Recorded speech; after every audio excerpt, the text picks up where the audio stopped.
tonight, what I'm going to be doing, and what I'd like to do is just kind of walk you through these last 10 months in drafting and putting together a document. It's about 40 pages long.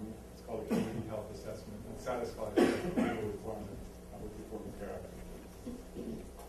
So what I call this, instead of just a community health needs assessment, is a picture of health.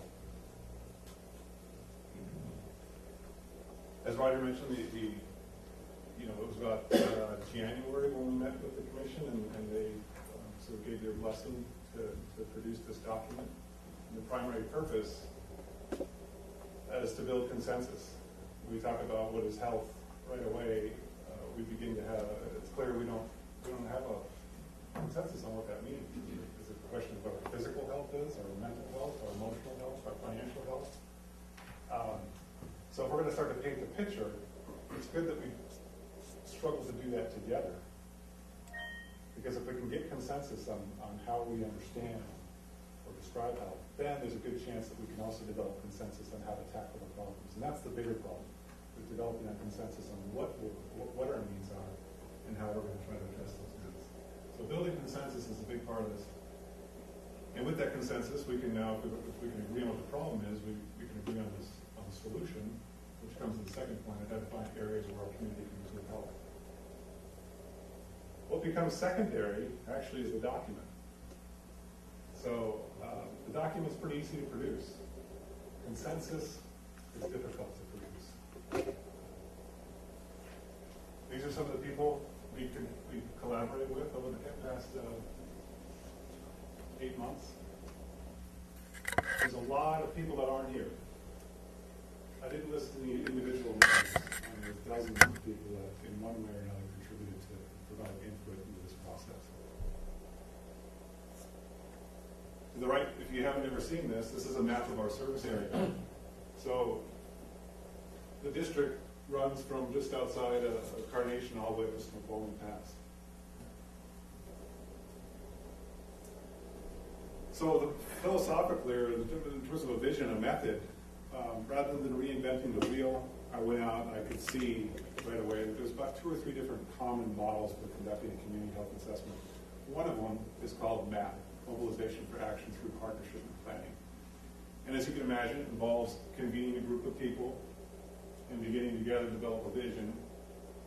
And then in drafting the document, we think about what do we want in there. Well, we have a lot of quantitative data that can be statistics, and what's our blood pressure and what's our body mass index. We have qualitative data, which is how do we feel about ourselves, what's our sort of interpretive input. What are the unique forces operating our valley? Something as simple as the smartphone. The advent of a smartphone right underneath our noses is changing the way we live. That's a major force in our lives. I read an article last week by Ford. The research team said that love of a smartphone or desire for a smartphone has now displaced the vehicle among 16-year-olds. So when you're 16, you're thinking about that Apple or whatever it is, more so than getting that Ford or whatever, your first car. That's a huge sort of paradigm shift that it will have implications on our health. And then system capacities. And you put all those together and we produce a document. So we're building a document, and I knew from the get-go that the bigger piece, the more compelling and difficult challenge would be the civic coordination, the civic engagement. And as big a challenge as I imagine that to be, I still underestimate how hard it is, or the road before us in terms of trying to get a coordinated interest in civic health. So immediately we had to think, okay, is this going to be a clinical document or more broad? I came across this graph that was in National Geographic, and I apologize, in the back of the room you won't be able to see the numbers, and that's okay, because it's really not important. What I want you to notice is on the left-hand side is a whole bunch of countries ranked by how much they spend on healthcare. So down here we got Mexico spending about $830. And up toward the top there, at the very top, is the United States, spending about, I think it's $7,900 there, but now today it's about $8,200. per year, per person on average. And then here's the corresponding average life expectancy. And so what I'm noticing here is there really isn't a great correspondence between how much countries spend and how long they live. It's not a huge epiphany, but it's just kind of to indicate that, you know, at some point there's a law of diminishing returns, that you can plow more and more money into clinical care or traditional medicine, and you're not going to get a corresponding degree of benefit in terms of longevity. Generally speaking, that's the idea. So I call this out because that has kind of informed the way we began this process, going from, say, a clinical approach that I'm going to identify that if we're obese, we're going to beef up our obstetrics department so we can staple more stomachs. That might be a reasonable clinical response, but a more holistic response takes the bigger picture into view and says, well, we need to start also thinking about strategies for, living a more healthy lifestyle, being less sedentary. So, going up to these points here on the left-hand side, we recognize that the causes behind many health conditions lie beyond the reach of traditional clinical care. And we're all of us as a nation, we're in this constant dialogue, and it amounts to the cost of repeatedly treating avoidable conditions, in some cases like diabetes or symptoms that have to do with other diseases, or the cost of treating conditions, of over-treating conditions, is becoming harder to manage than the cost of changing. And the cost of changing behaviors, changing attitudes, changing expectations, changing policies. So a big policy comes into play, the Affordable Care Act. So the Affordable Care Act introduces outcome-based compensation models. And as the Affordable Care Act and the whole country starts to look at outcomes a little bit more, it's appropriate that as a hospital district, we begin to think about health strategies that can augment our tertiary clinical care. We have in place already an outpatient physical therapy program where we work in collaboration with the YMCA. So instead of releasing someone out into the blue, they move right into a relationship with an external department in the community that helps improve the odds of that successful therapy. That's an example of moving upstream without furthering the ecosystem. Along these same lines, public health officials, clinicians, it's commonly understood that when we look at the determinants of health and longevity, you see these spheres of influence. And this is a pretty typical distribution of influences. We attribute our health largely to individual behaviors, followed by genetics, followed by social and environmental forces, and healthcare. Healthcare, pretty small. And that lines up with that earlier slide we talked about, where you see no matter how much you spend, you're only going to get a certain amount of influence or value out of healthcare. That's not to minimize that in the sense that if you need healthcare, it's hugely important, and we have probably one of, if not the best, healthcare system in the world in terms of response to a cancer or any number of diseases. So behavior is huge. Society has a lot of influences over our individual behaviors. I can think very personally about the car I drive, the house I own, the soda I drink, and really, can I get in tune with how much those are my appetites until I start to realize that it's the same appetites that my neighbor has. Their house looks the same, their car looks the same. My appetite for coffee seems like it's learned. As a kid, I've never seen it really drink something that's foul and bitter. So we learn to become acclimated. So when under close examination, few of our appetites are really our own. They're the product of a very interactive relationship between us and the community. So that being the case, it's appropriate, it's fitting that hospital districts, any jurisdictions involved in health and well-being, pay special attention to how, collectively, our appetites and expectations are popularized. Therefore, politics, education, and promotion are central elements of any meaningful initiative to improve individual health. If we look at interventions as a community, the number one way we usually intervene is through information, because it's the least amount of resistance. We're very, very proud of and in earnest about our freedom of free speech. So we can get out and we can disseminate information about food labels, about good diet and so forth through our schools and through our media and so forth. And yet, those people whose business is public health will tell you that the least effective method of behavioral change is information. And I only have to reflect on that for a few minutes to know how much health stuff I know and ignore. When they're trying to engage me on the level of my brain. So I got different modalities going on, all of us do. Some of which respond well to intellectual discourse, most of which operate unconsciously. So when we move into this assessment, we start to look carefully. We want to say, what do we want to look at? We're going to look at physical attributes. Again, what's my weight? We're going to look at my blood pressure, my hypertension,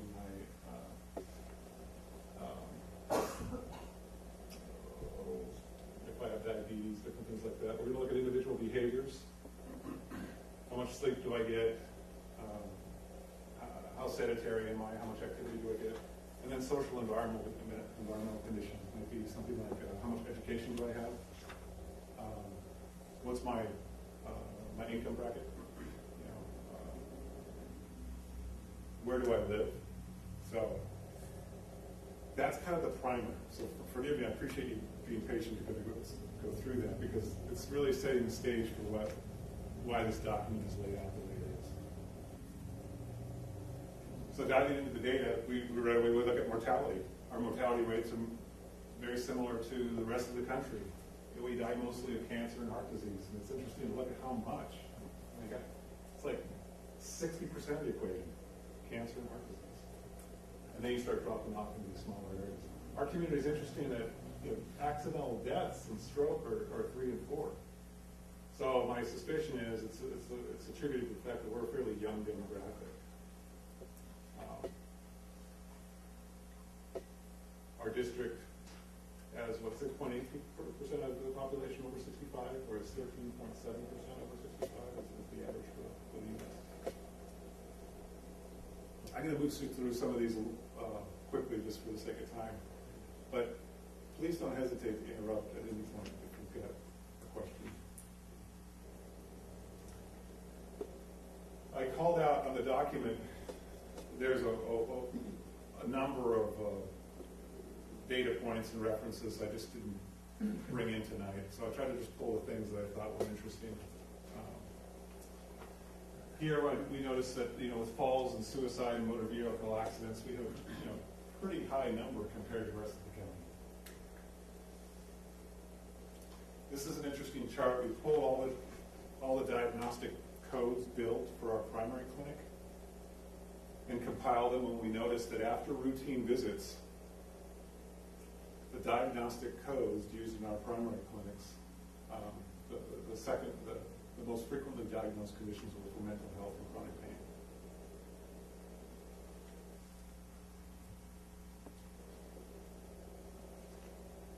This is a compilation of self-reported data. There's a system called the Behavioral Risk Factor Surveillance System. It's a system that the U.S. Census Bureau uses to put out calls and do 30-minute interviews with thousands of people to attempt to get a demographically accurate representation of a whole host of questions. And so that's a great source to go mine. And what we did is we mined it according to our zip codes. So we used the zip codes for Carnation, Fall City, Snoqualmie, and North Bend. And we were able to produce this type of data. 36% of the population polled said that they'd been diagnosed with high cholesterol. 30% said they were overweight, between 25 and 30 pounds over the sort of recommended body mass index. 25% had been diagnosed with high blood pressure. 30% or 24% are and so on. So that's a pretty astounding number, but when you look at overweight, and you combine overweight categories and obesity, you know, we're looking at 54% of our population that is either overweight or obese. That seems pretty harmless, you know, when you're 20 pounds, 10 pounds, and then 15, and then 20, and now you're 60. And I think of my father, who's probably 150 pounds overweight, on oxygen, and my father-in-law, and so many people I know, who at that age in their life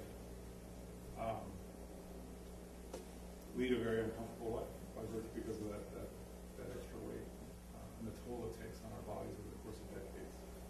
Joe? Yes. On your previous slide, I think you said two of the most reported complaints had to do with pain and mental health issues, or how did you put that? I don't see those reflected on this slide. Can you go back to the previous slide to see that? I think maybe on this slide, the previous slide was based on diagnostic codes we pulled from primary care. Mm-hmm. This slide is based on a U.S. Census system for the survey system. It's a different set of data. There are questions on there that I may not have pulled. There's like 200 questions, so I'm handpicking a few of them. So there may be some questions that, and I think there are, we'll see some questions that say, how many days have you had this month where you couldn't do what you wanted because of mental health issues? Here we see a question that says, poor mental health days. And it's obtuse, but it says 12% are reporting that they could not function. There were certain days in a month that couldn't function. So it's not going to be right parallel with that previous slide. Here's another profile on our service area, which is again what we saw on that map. Not anything hugely, distinct compared to other service areas. Again, we noticed we're lagged the county in flu and pneumonia, but I think again that could be because of our age distribution. These two charts reflect two different sets of data. One is from a survey called the Healthy Youth Survey. It's given to students, ages from 8th grade to 12th grade, or 10th grade. And this was their result. So this is self-reported. We can say 48% of kids self-report alcohol use, 50% marijuana use. This is a compilation of cohorts. King County did it. I'm not sure how. I apologize. I could look it up, but they developed a cohort that compiled 8th graders through 11th graders. 33% reported experiencing depression. 35% bullying. Those are in or in relation with what was characterized as antisocial peer groups. And then this is interesting. 24% can report being in the vehicle cruising around with someone who's driving trouble.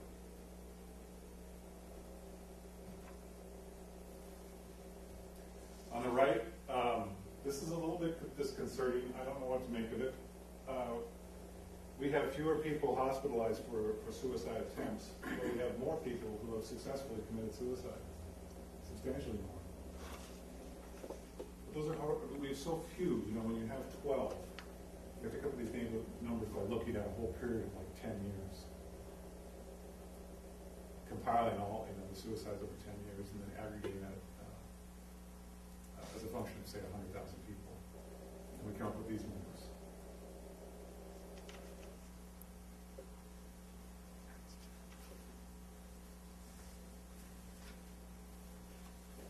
There's a group called the Snoqualmie Valley Community Network, and every year they convene a group of key leaders throughout the valley, and they have a big workshop, 3-4 hours. And in 2012, they gathered the community of these representatives when they asked, what are your main concerns? What are your main concerns? So 13% of them listed substance abuse as one of their top primary concerns. The second most reported concern was school safety and quality education, and then so on.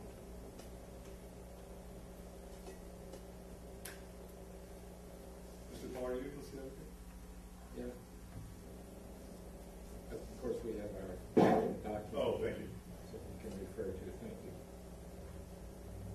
So that's a kind of a sampling of quantitative data that we can glean from state death records, from the behavioral risk factor system, from county records, anything and everywhere we can pull data. The Healthy Youth Survey, you can see we went to the Snoqualmie Valley Community Network to pull their community leaders survey. As another method of getting community input, we hosted 5 community forums. The way in which we announced those forums, because this is instructive all by itself. So this is a community engagement piece. We distributed invitations through these different channels with various degrees of effectiveness or success. In other words, I put something in the paper for an event that was going to be tonight. Not a whole lot of point in that, no one's going to see it. So the advance notice ranged from the day of the event to upwards of 2 weeks of the event. 54 people attended these community events altogether. So it's not a huge turnout. Civic engagement is going to be tricky because people are deluged with activities and information and data, and anyway, there's work to be done on how we can gather and make this process more meaningful to all of us. But we did get that input, and so in that input, obesity and mental health had high importance. And you'll see, we're going to do a little bit of a dry run with some of that data ourselves. This was the results. We asked questions like, how would you characterize your health?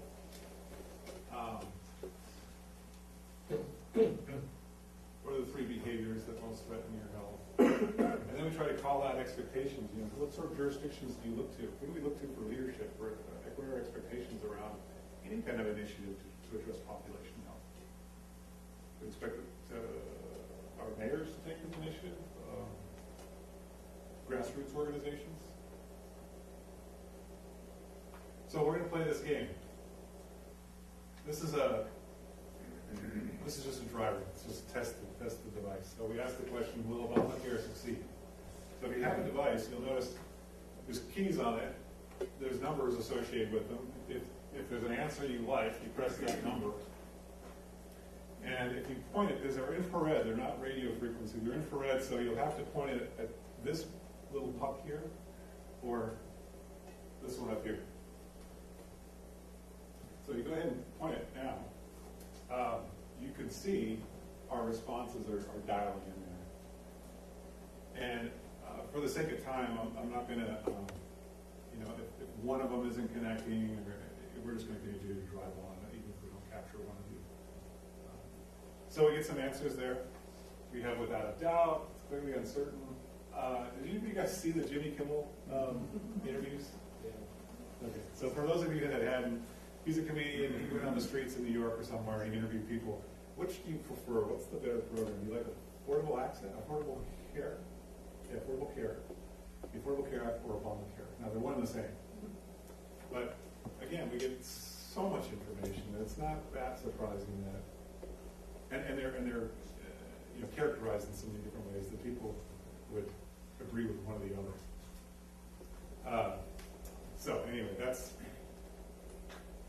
close the poll, and then there's our answers. Okay, so let's go to a question. Which of the following categories has the greatest influence on health and well-being? Well, now we primed you looking at those slides earlier. But in your opinion, regardless of whether that second slide, what do you think?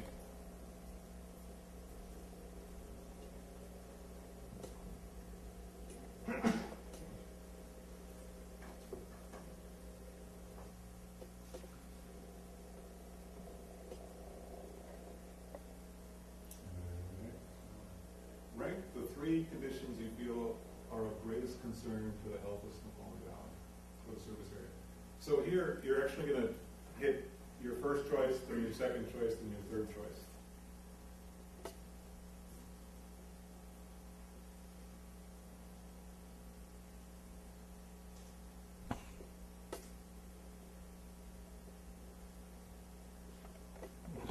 And what I did is, this is interesting. We rank them. So your first choice gets 3 points. We weight them. Your first choice gets 3 points. your second choice is worth 2 points, and your third choice is worth 1. So if you do the math on that, it's possible that, again, in terms of building consensus, it's a valuable tool. It's possible that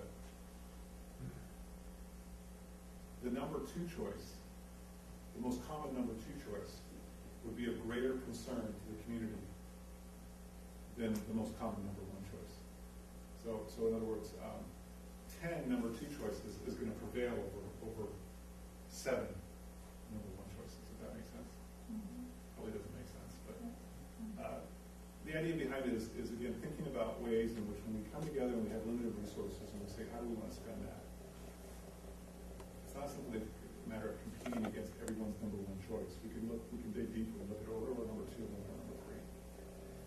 This is how oftentimes we come at political odds, rather a log jam, when we're trying to spend money.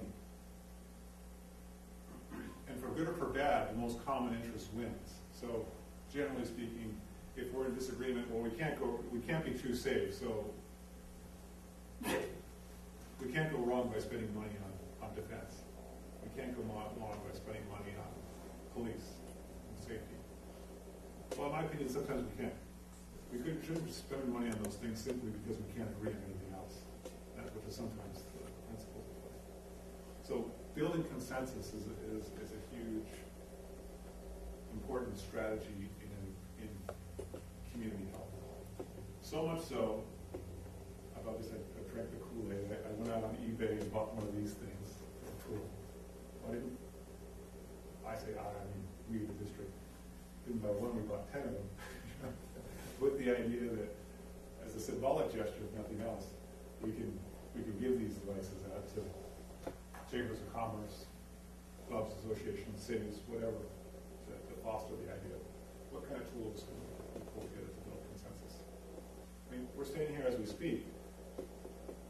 Large portions of our government are not functioning, right? I mean, we don't have a budget. We don't have consensus.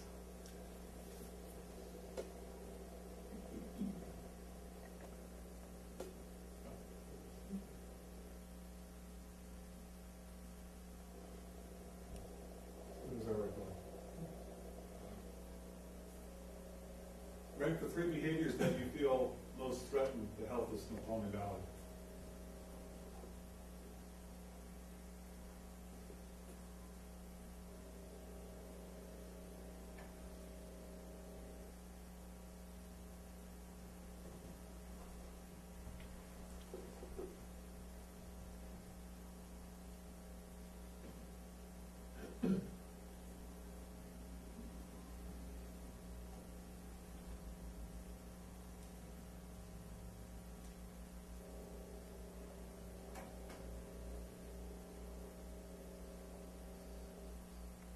Substance abuse, sedentary lifestyle, and domestic violence. Rank the 3 social and environmental factors having the most influence on behaviors, ambitions, appetites, and expectations. So what are the social phenomena that most inform how we behave?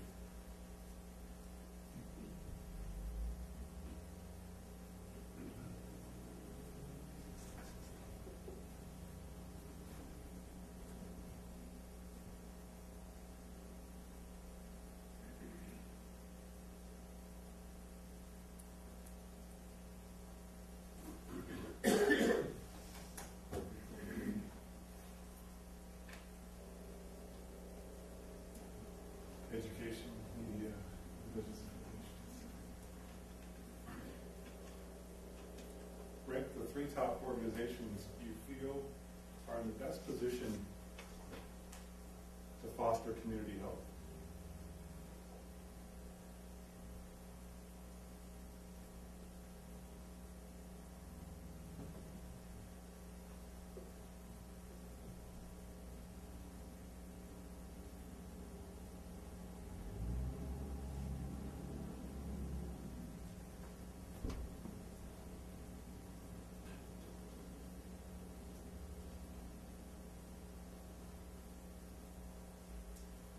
Schools, hospital district, and county public health. Okay, and then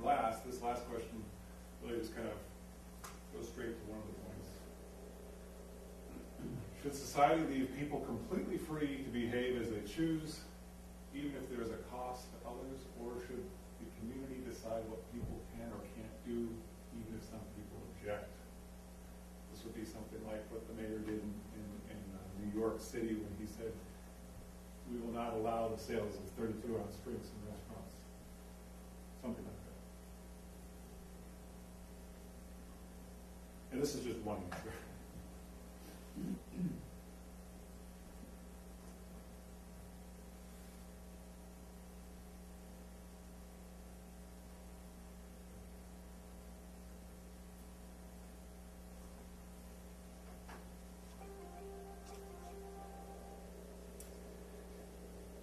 Okay, yeah, and this is beautiful. This is pretty typical of a U.S. citizenry. You know, there's a good middle ground, and then if it leans one way, it leans a little more towards self-determination.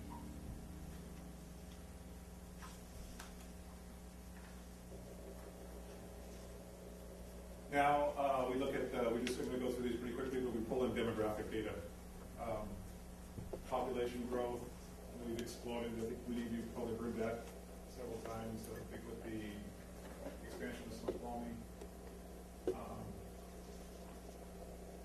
33% growth in 10 years. This is a very unusual curve. I really find this fascinating. We have a disproportionately large number of youth, followed by a small number of 20-somethings, and then of course the parents of all these youth, and then it goes down. So that's a feature. That's a facet of our culture, and it affects our culture.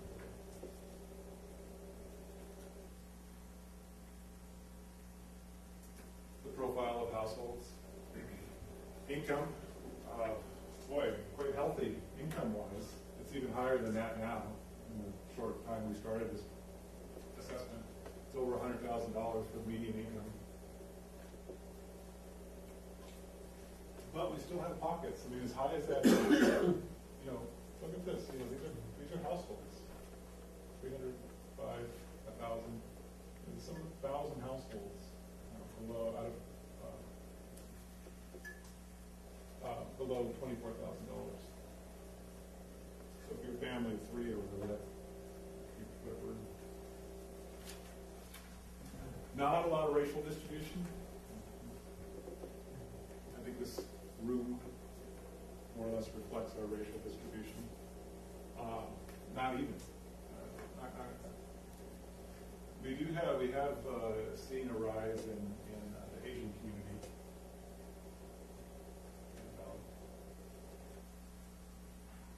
A couple other stats. 26.6% of the community are families with dependent children. Of the families with kids at home, 60% of them are double income families. Something we're pretty accustomed to as part of our culture.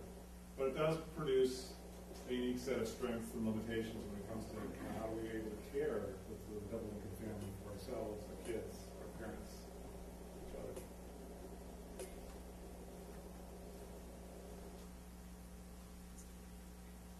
And lastly, our air and water quality are quite good.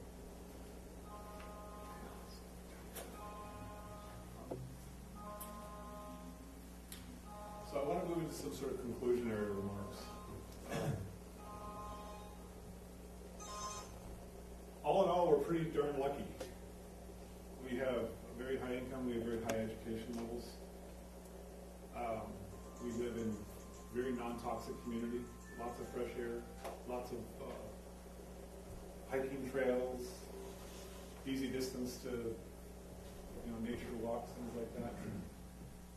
But even so, even with all the abundance that we have in material wealth, we still have lots of conditions that exceed levels of parts of the country or parts of the globe that aren't nearly as well off.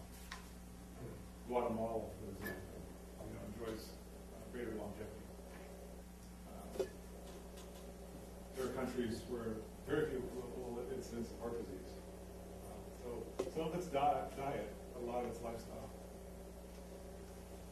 conditions themselves are highly correlated with individual behaviors. The verdict's still out. Have any of you ever heard of a city called Rosetta? There's a small town in Philadelphia which was descended upon by sociologists back in the 50s because they had no incidence of heart disease or heart disease. So they looked at the diet and they looked at a whole host of things and determined that because they were a migrant population, a bunch of Italians that came from a certain city in Italy, they were ostracized by the larger community of Germans and others. And so they gathered, convening together. Most of them were quarry workers. And the sociologists and epidemiologists reckon that on average they belonged to 6 different associations each. There was a bocce ball club. They tended to dine together. They collaborated with each other constantly. They were from the same village, the same origins. They thought the same. They probably wore the same things. They tended to eat the same things, even in different households. So Tuesday nights we all ate chicken. It wasn't particularly healthy things. They quickly acquired the American diet, high in fats, so they could rule out genetics because they looked at other populations that came from the city in Italy that migrated to Chicago. And because of their circumstances, they had heart disease. So finally, what they concluded was they enjoyed homogeneity, they enjoyed coherence, they enjoyed a very well-ordinated life together. So you might think that's a lot of hocus pocus. I think there's a lot of research to be done there. But it does stand to reason that in terms of overall health and welfare, how well you treat yourself and how well you treat each other, or you do treat each other, is going to have a big bearing on your health over the course of 30, 40, 50, 60 years. This, by the way, has been shown to be true in other areas of the globe. There's a book called Blue Zones, and so it looks at little populations. In Okinawa, there's clusters of women in their 90s who have been part of the same bridge and quilting club, so to speak, for 50 years, through multiple generations. So continuity is a big deal. So this thing where we're sitting here as a government, we're not able to get it together enough to have a budget. We take it for granted and we say, okay, well, whatever. We're going to go on our merry way. But there's a subconscious corrosive effect in our confidence and our trust in one another, our trust in ourselves as a community. And it does have a physical manifestation. It would be as though your mom and dad or your authoritative powers are so dysfunctional that one of them has shut down the bank account. It says, okay, we're closing the accounts. We're ripping up the credit cards, whatever. In any case, if you're in that environment, you're kind of stepping on the eggshells. Anyway, I don't want to get drawn off into that field. So I'm going to close with some excerpts, comments. These are reflections in the health assessment. And we'll read through them a little bit. You can read them on your own. Well, actually, I'll do the next slide. So with this, we can use this data to identify and prioritize conditions most responsive to intervention. If you're going to try to impact obesity or sedentary living, we have limited resources. How are we strategically going to go about doing that? If you can't pass a law that says, at 2 o'clock, everybody's got to get out in the streets and run a mile. If it's all optional, extracurricular, what do we do to coach ourselves in a different lifestyle? So some of the things we can call out, we can look at the emerging issues, reducing stress, attending more closely to our youth, encouraging greater physical activity, access to affordable and healthy foods. So we can work with chambers, we can work with private sector, public sector, and all this work is already going on. As a district, we simply attend to it more proactively. So bear with me. I don't think I could articulate off the seat of my pants these thoughts, but it says basically individually and collectively we struggle to maintain health in the face of adversity. We struggle with our own real or perceived diminishment of mind, body, and soul. Our capacity to face adversity as individuals and as a community is every bit as much an indicator of health as is our body mass index. So we're accustomed to looking at, how big we are and so forth, but our capacity to coordinate is just as much an indicator of our health. If we have little or no capacity to organize, we don't have executive functioning powers as a community, and that impacts it. So if we cannot trust the mass of competing ideologies that surround us, whether you listen to Fox News or CNBC or whatever, margarine's good, it's not good, the Florida diet, or I'm thinking the Promethean diet, there's another diet out there. All these different competing forces that try to situate us, most of which we can't try to trust. But these are things that try to guide our appetites and ambitions, and govern our fears. But these things we can't trust. What we can trust, and what we do trust, is a friend, a family, a neighbor, a pastor, a colleague, a city administrator, a parks director, a police chief, a council member, a commissioner, a community, our local community. The lowest level authority capable of informing an issue, informing our relations, appears to be the most effective in achieving the health benefits of personal ownership and social responsibility. What that kind of is driving at is we can't look to the nation to solve problems that are unfolding right in our very homes. The most appropriate level to engage something, behavior, is the one that's closest to the ground of that behavior. So if we were trying to build a park, for example, a recreational park, we wouldn't go to the government to do that. The federal government. Probably not even the state level. Probably not even the county level. Maybe not even the city level. At a neighborhood level, we might go out and drive the initiative to build that park. So you're trying to find the appropriate level of action. The district's aim is to cultivate an environment that encourages healthier individual and collective choices without forcing certain outcomes. This is already being accomplished at the local level through the efforts of individuals, churches, schools, public and private and nonprofit organizations.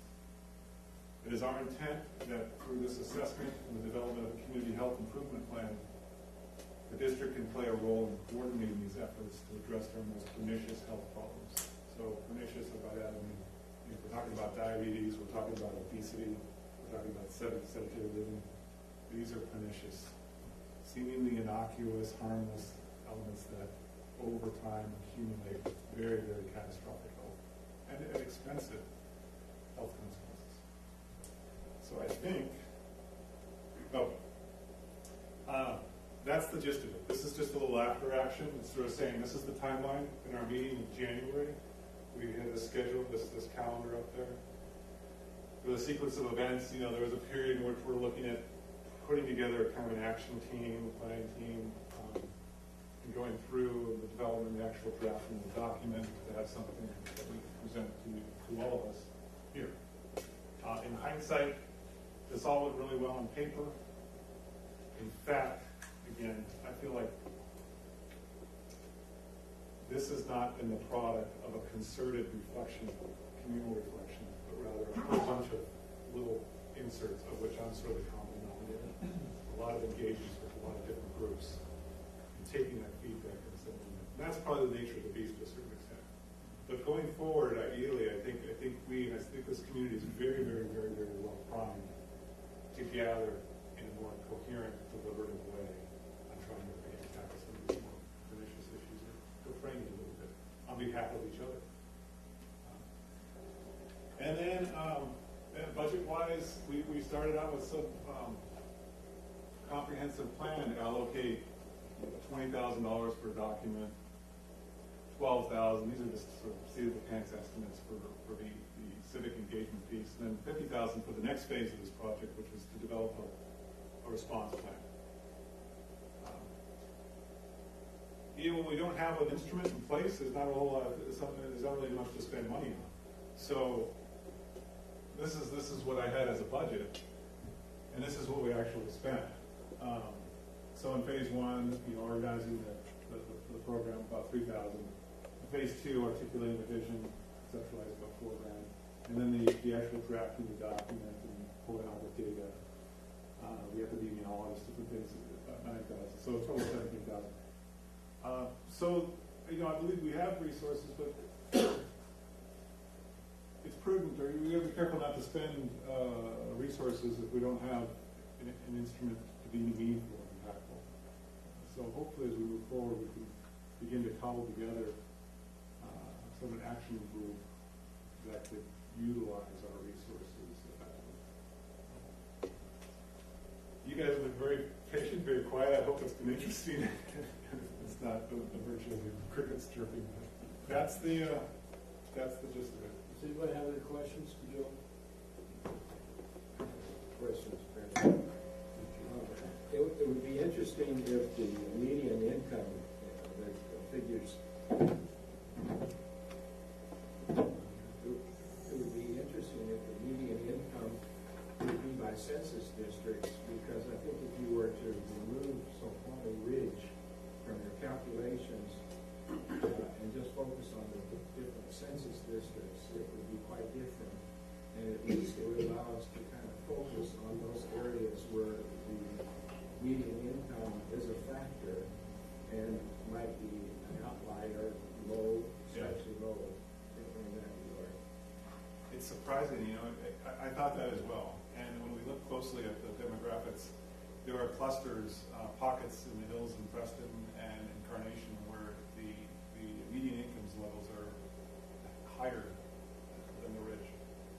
But suffice to say, what we're seeing is an income level that masks these other pockets in and around, the unincorporated areas of the valley where there is real poverty, real distress, which I think is more to the point. Yes. The other thing is that on the strategies and so forth, I'm troubled by that suicide statistic, where we're definitely an outlier in comparison with the rest of the county, I believe it was, or the state. And I was wondering if we could, get a little better handle on what age group is experiencing a higher level of suicide, so that we would know whether we need to focus on the youth or the seniors that are isolated, or whatever group that is, rather than just to have a rate of suicide. Did you look at anything like that?